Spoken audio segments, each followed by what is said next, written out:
Acid base की हम बात कर रहे हैं। एसिड बेस की डेफिनेशन के लिए तीसरा जो सेकंड जो हमारा कॉन्सेप्ट है वो आज हम डिस्कस करेंगे। कल हमने देखा था कि एसिड और बेस को आर्किमिडीज ने जो है वो डिफाइन किया था, एक्सप्लेन किया था कि एसिड क्या होगा, बेस क्या होगा। और एट द एंड आपने देखा था उसमें दो खामियां थी, यानी कि उसके अंदर लिमिटेशन थी। उन लिमिटेशंस को फुलफिल करने के लिए चूंकि वो कॉन्सेप्ट जो है वो लिमिटेशन बहुत ज़्यादा बड़ी थी, मतलब कि उसको हम अंडरस्टैंड नहीं थे कर सकते क्योंकि वो सिर्फ है या उस मीडियम के लिए जो है वो एप्लीकेबल था। इसलिए हमारे पास आज एक न्यू कॉन्सेप्ट है जिसको हम डिस्कस करेंगे और उस कॉन्सेप्ट का नाम है हमारे पास ब्रॉन्स्टेड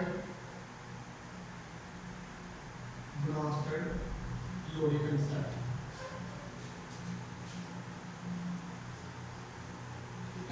आज हमने डिस्कस करना है ब्रॉन्स्टेड लोरी कॉन्सेप्ट और बेटा ये इंपॉर्टेंट है, ठीक है। ये दो एक दो हम जोड़ पढ़ रहे हैं, इंपॉर्टेंट है, ये आपको अच्छी तरह से आनी चाहिए। इन 1923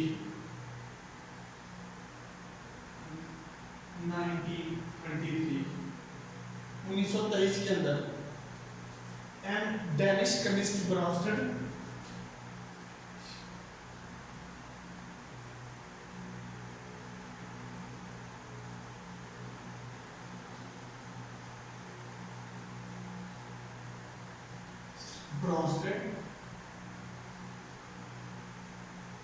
एंड इंग्लिश केमिस्ट लोरी। बेटा दो साइंटिस्ट थे, एक था हमारे पास ब्रॉन्स्टेड और जो दूसरा था वो हमारे पास थे लोरी। जो ये एमसीक्यू में पूछ सकते हैं कि Bronsted is the Danish chemist, English chemist या ग्रीक केमिस्ट, तो याद रखना है कि जो ब्रॉन्स्टेड था वो डेनिश केमिस्ट था and Lowry and English chemist lorry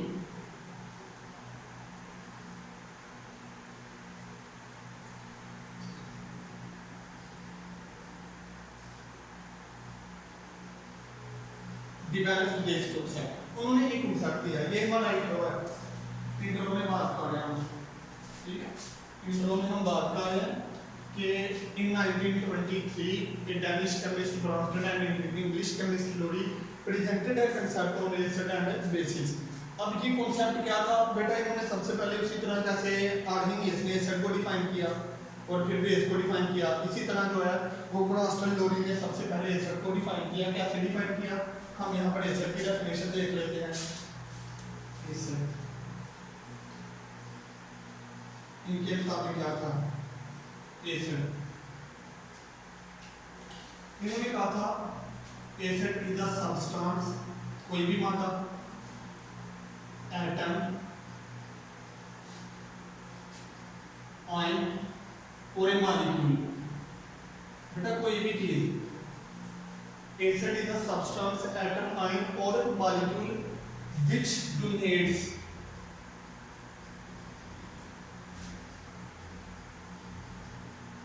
proton which donates proton बेटा बोलते हैं H पॉजिटिव को, यानी कि उनके अंदर हाइड्रोजन मौजूद होगा और वो डोनेट करेगा।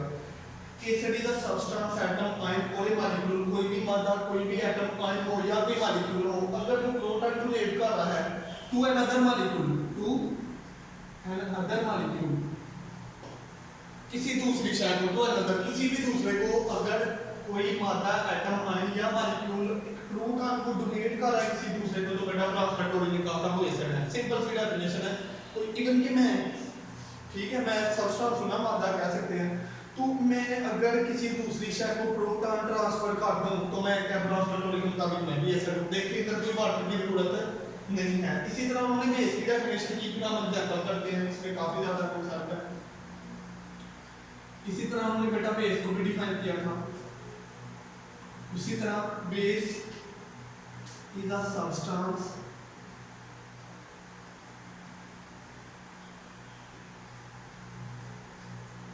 एटम, आयन और मॉलिक्यूल which accept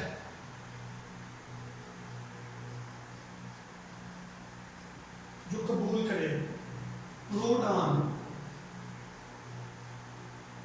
यानी कि H positive to another atom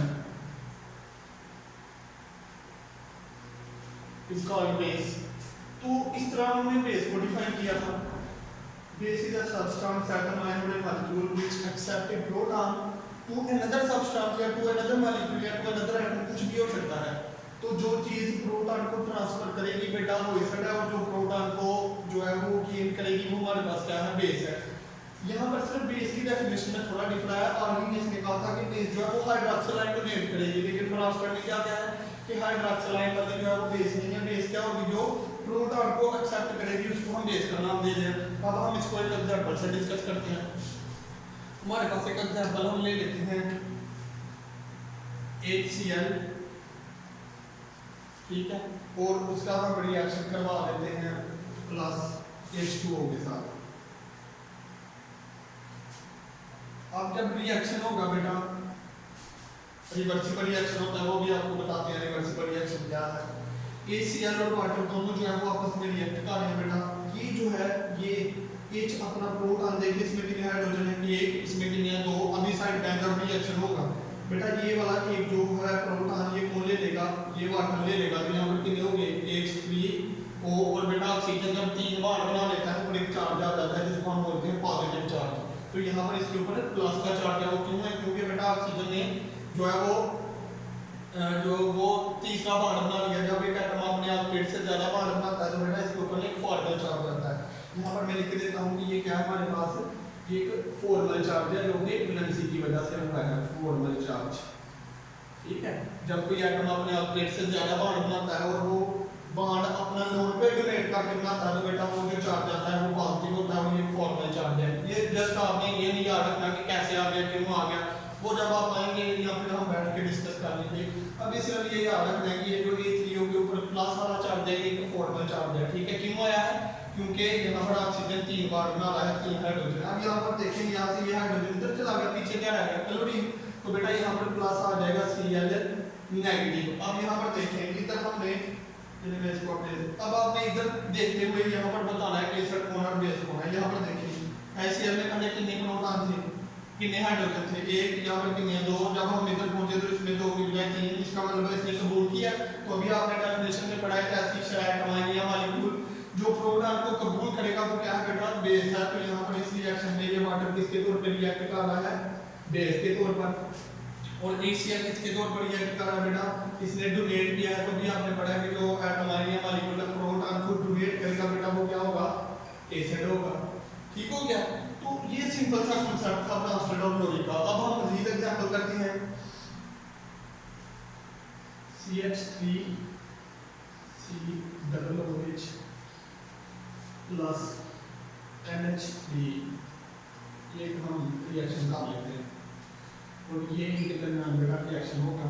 अब यहाँ पर देखें NH3 में कितने प्रोटॉन हैं, 3। यहाँ पर अगर टोटल देखें तो 4 है, यहाँ पर देखें तो 1 ये भी है।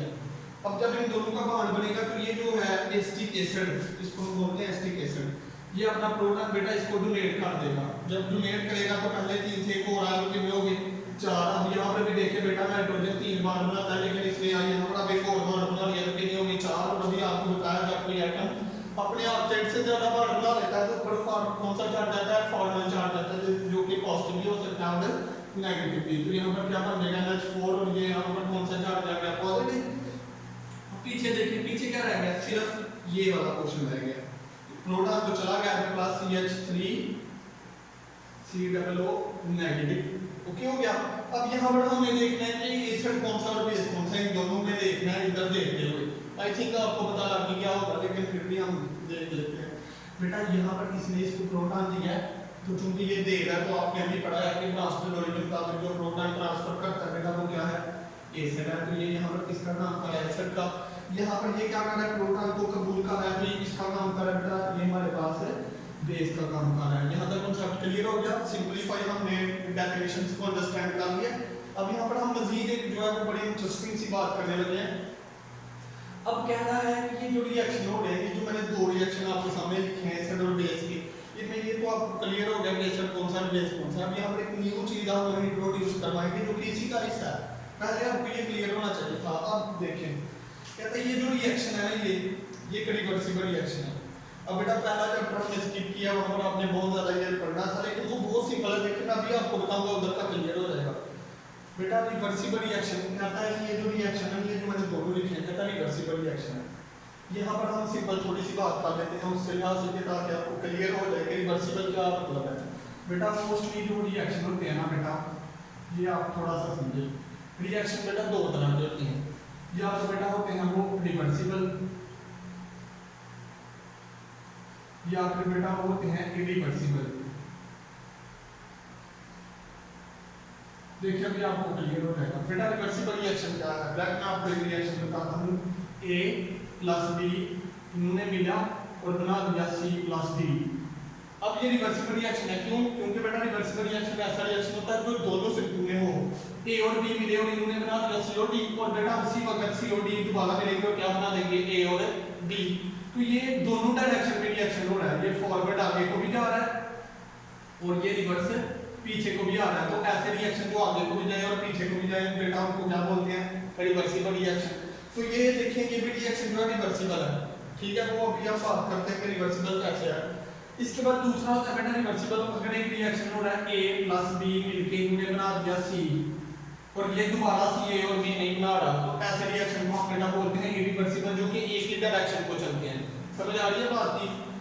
अब रिवर्सिबल की निशानी क्या है बेटा, रिवर्सिबल रिएक्शन जहां पर भी होगा उसकी निशानी यह है कि वहां पर टू हेडेड एरो होंगे इस तरह, और जो बेटा हमारे पास रिवर्सिबल होता है वहां पर सिर्फ एक ही हेडेड एरो होता है। तो यहां पर देखिए two headed arrow, two headed arrow mean यहां पर कौन सा रिएक्शन है, ये रिवर्सिबल। और रिवर्सिबल कौन सा होता है, जो दोनों डायरेक्शन में हो, ये दोनों मिलकर ये बना रहे हैं और ये दोनों मिलकर दोबारा यही बना रहे हैं। समझ आ गई बात की? अभी ये समझ आई आपको कि ये रिवर्सिबल रिएक्शन है, मैंने क्लियर कर दिया। अब हम डिस्कस करने लगे हैं कि इसका मतलब क्या है, क्या बताना चाह रहा हूं। अब बेटा वो यहाँ पर कहता है कि ये जो रिएक्शन है ये एक रिवर्सिबल रिएक्शन है। इसको अगर आप देखें तो जब ये इस साइड से चलेगा HCl और H2O, जब ये दोनों मिलकर ये बनाएंगे तो इसमें ये एसिड है और ये क्या है, बेस। और कहता है जब अगर आप इस साइड पे देखें, अब ये क्या होगा बेटा, यहाँ पर देखें ये पीछे को जा रहा है, समझ आ रही है? ये दोनों चीजें बना रही हैं, यहाँ पर Cl नेगेटिव अकेला है और यहाँ पर इसके पास कितने हाइड्रोजन है, 3। ये अब दोबारा इसमें वापस देगा, जब ये वापस देगा तो ये क्या बन जाएगा, HCl, और ये क्या बन जाएगा, H2O। ये पीछे को ये रिएक्शन बनेगा।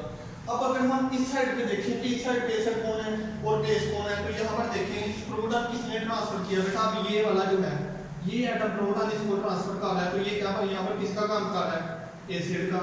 और ये वाली चीज जो है ये ये वाली जो है क्लोराइड, ये इससे प्रोटॉन ले रहा है और ये किसका काम कर रहा है, फिर बेस का। तो अब ऐसी ये देखिए पहले इसने बेस का काम किया था, अब इसने एसिड का काम किया। तो ये क्या कहता है, ऐसी चीज जो पहले एसिड बेस का काम करे बाद में एसिड का काम करे, इसको आपने बोलना है कंजुगेट एसिड, ठीक है। इसकी डेफिनेशन करते हैं क्लियर हो जाता है कैसे बनता है।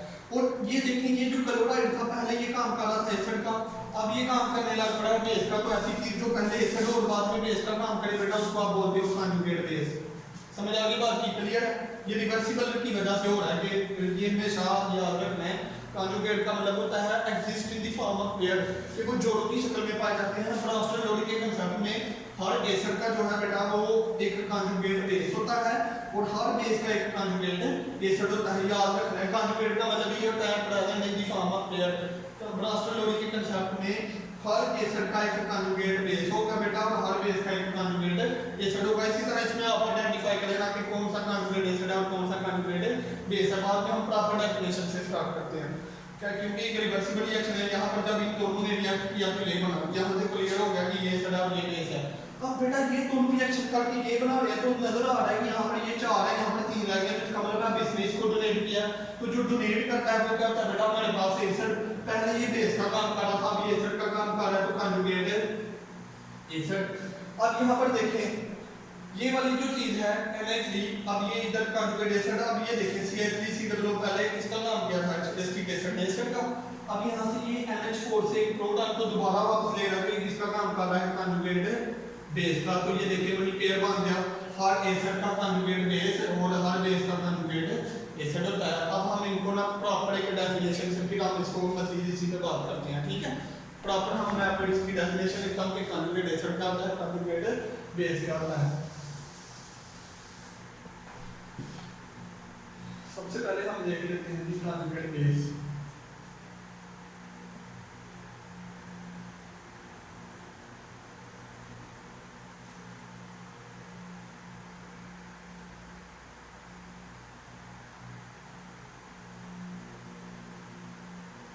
conjugate base। तो डेफिनेशन में कहता है conjugate base is a species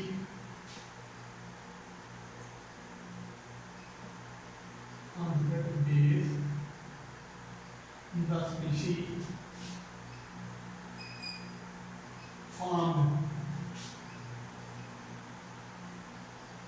when an acid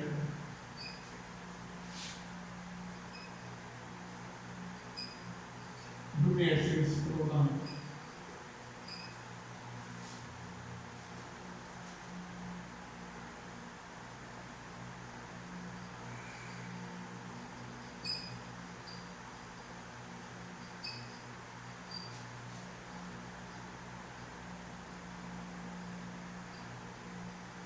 कहता बेटा कंजुगेट बेस एक ऐसी स्पीशीज है वो तब बनेगी जब एक एसिड अपना प्रोटॉन को डोनेट कर देगा। तो इधर देखना ये पहले क्या था एसिड, जब इसने अपना एक प्रोटॉन डोनेट कर दिया, जब प्रोटॉन डोनेट कर दिया तो पीछे क्या रह गया, ये यहाँ से चला गया ना, CH3COO नेगेटिव रह गया, ये हिस्सा रह गया, वो तो चला गया एक्सिस के पास गया, पीछे जो चीज बची है वही तो मैंने लिखी हुई है ना कंजुगेट बेस। तो वो भी यही कह रहा है कि जब भी कोई एसिड अपना प्रोटॉन डोनेट कर देता है ना तो जो चीज पीछे भाग जाती है, जब ये H यहाँ से डोनेट कर देगा तो पीछे क्या बचेगा CH3COO और ऊपर H के जाने से नेगेटिव चार्ज आएगा, तो उसी को मैंने किसका नाम दिया है कंजुगेट बेस। हमेशा जब भी कोई एसिड प्रोटॉन डोनेट करेगा तो आपको सिंपली पता लग जाना जो चीज पीछे बच रही होगी वो आपकी कंजुगेट बेस होगी। इसी तरह बेटा कंजुगेट एसिड को हम डिफाइन करते हैं, कंजुगेट एसिड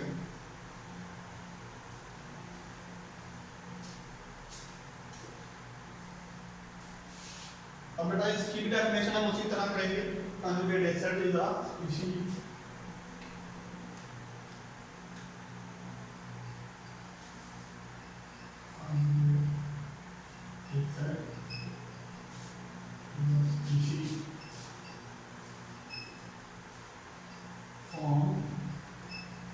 कैसे फॉर्म हुई है देखिए, तो कंजुगेट एसिड अब when a base accept a proton from acid, कहता है कंजुगेट इस बेस जो कंजुगेट एसिड ये है ना बेटा, ये कब बना था जब इस बेस ने इसे प्रोटॉन कबूल किया, क्योंकि NH4 पॉजिटिव बन गया।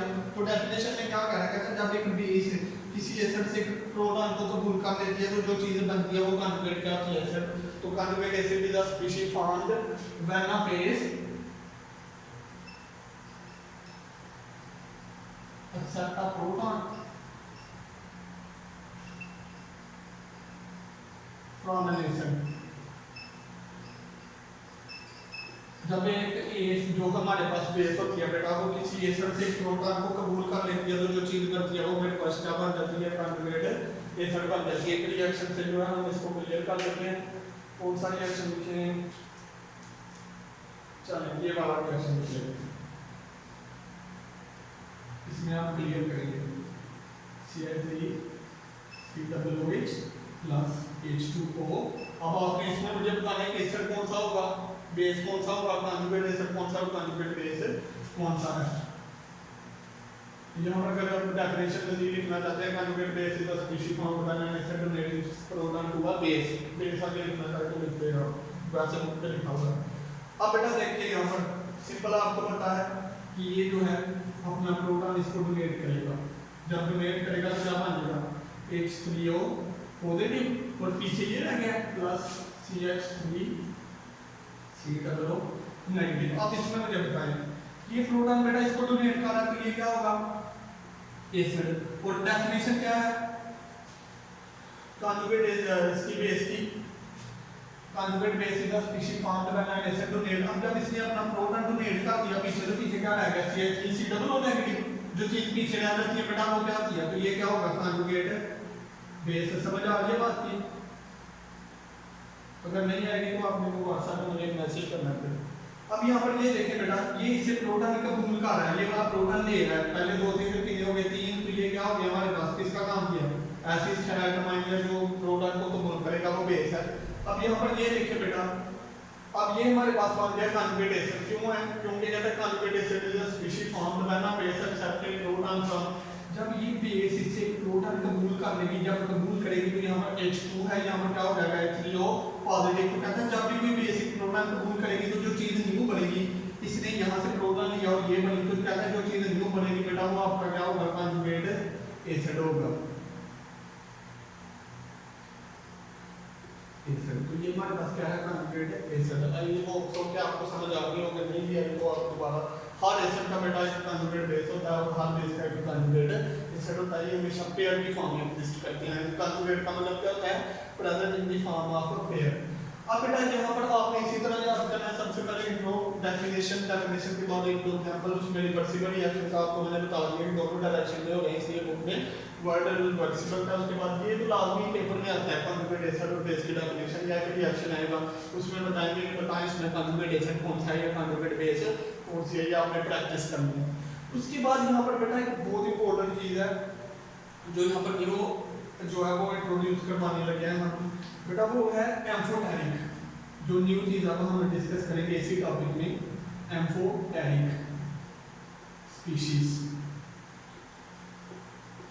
ठीक है, ये अब हम डिस्कस करने लगे हैं। उसके बाद फिर हम लिमिटेशन इसकी देखेंगे क्योंकि इसमें भी लिमिटेशन है। एम्फोटेरिक स्पीशीज, अब बेटा यहाँ पर देखेंगे, अगर मैं आपको रिएक्शन दिखाऊं तो एक ही है। तो यहाँ पर चलें पहले डेफिनेशन करते हैं, फिर हम आपको प्रॉपर इसका समझाते हैं। एम्फोटेरिक स्पीशीज बेटा कहता है, एम्फोटेरिक स्पीशीज ऐसी स्पीशीज हैं जो एसिड और बेस दोनों की तरह काम करेंगे। किसी रिएक्शन में वो एसिड की तरह काम करेंगी और किसी रिएक्शन में वो बेस की तरह काम करेंगी। तो ऐसी स्पीशीज को बेटा हम क्या कहते हैं, amphoteric species. The species which act as an acid as well as an base are called amphoteric species. और इसकी एग्जांपल होगी बेटा वाटर, और फिर हम इसको प्रॉपर जो है वो डिस्कस करते हैं। The species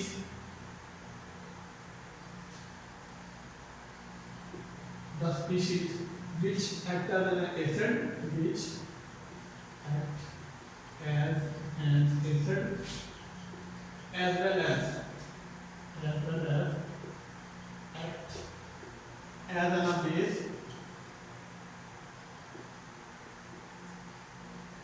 are called amphoteric species। समझ आ गई बात की, बता दें। और इसकी बेटा जो एग्जांपल है बेटा वो होता है वाटर। अब हम प्रूव करते हैं क्या वाकई ऐसे है। तो एक रिएक्शन ये देखें, ये वाला लिखेंगे, इतना वो लिखता हूँ। इस रिएक्शन में बेटा अगर आप देखें, ये मैं रिएक्शन लिखने लगा हूँ, रिएक्शन नंबर 1। इसमें आप देखें तो हमारे पास था HCl था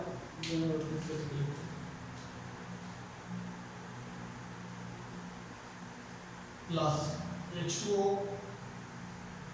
रिएक्शन हुआ, आपको भी पता है यहाँ से लेकर क्या बन जाएगा, H3O पॉजिटिव और प्लस नेगेटिव। अब यहाँ पर ये किसका काम कर रहा है, एसिड का, और ये किसकी काम काटेगा, बेस का, क्योंकि प्रोटॉन को बोल किया। तो इस रिएक्शन में देखिए वाटर है ना, बेस बिहेव कर रहा है। मैं यहाँ पर बेटा एक और रिएक्शन लिखता हूँ, ठीक हो गया। अब इस रिएक्शन में देखें H2O प्लस NH3। अब बेटा यहाँ पर देखिए, ये जो है ये अपना एक प्रोटॉन इसको देगा तो ये क्या बन जाए NH4 पॉजिटिव। इसके तौर पे काम किया इसने बेस के, क्योंकि ये वाटर से प्रोटॉन को दूर कर रहा है, और प्लस वाटर का एक हाइड्रोजन गया तो नीचे एक ही रह गया, यानी कि OH रह गया नेगेटिव। अब बेटा इस रिएक्शन में देखें, इस रिएक्शन में देखें कि ये किसके तौर पे रिएक्ट कर रहा है, बेस के तौर पे, और ये किसके तौर पे रिएक्ट कर रहा है वाटर बेटा, ये रिएक्ट कर रहा है एसिड के तौर पर, ऐसे ही है। अभी ऊपर वाला रिएक्शन देखें, उसमें वाटर ने रिएक्ट किया था बेटा बेस के तौर पे, और यहाँ पर अब एक और रिएक्शन है जहाँ पर ये क्या कर रहा है एसिड के तौर पर। तो बेटा ऐसी स्पीशीज जो कभी बेस के तौर पर रिएक्ट करें और कभी एसिड के तौर पर, ऐसी स्पीशीज को हम बेटा क्या बोलते हैं, एम्फोटेरिक स्पीशीज। क्लियर होगी बात, ये देखें। अब बेटा ये क्वेश्चन दो तरह से आता है पेपर में। सम टाइम आपको क्वेश्चन आएगा कि डिफाइन एम्फोटेरिक स्पीशीज। जब आपको आएगा डिफाइन तो आपने जस्ट डिफाइन करना है कि the species which act as an acid as well as an base, और साथ में एग्जांपल। और सम टाइम आता है prove that water is an amphoteric species. Some time आएगा prove that water is an amphoteric species. ये question important है। Species बेटा जब ये है prove that water is an amphoteric species, तो बेटा फिर आपने प्रूव करने के लिए दो रिएक्शन लिखने हैं, फिर आपने ये नहीं लिखना फिर आपने लिखना है हेडिंग देनी है वाटर एज एन एसिड, तो एक ऐसा रिएक्शन लिखना है जिसमें वाटर एसिड के तौर पे काम कर रहा है ये।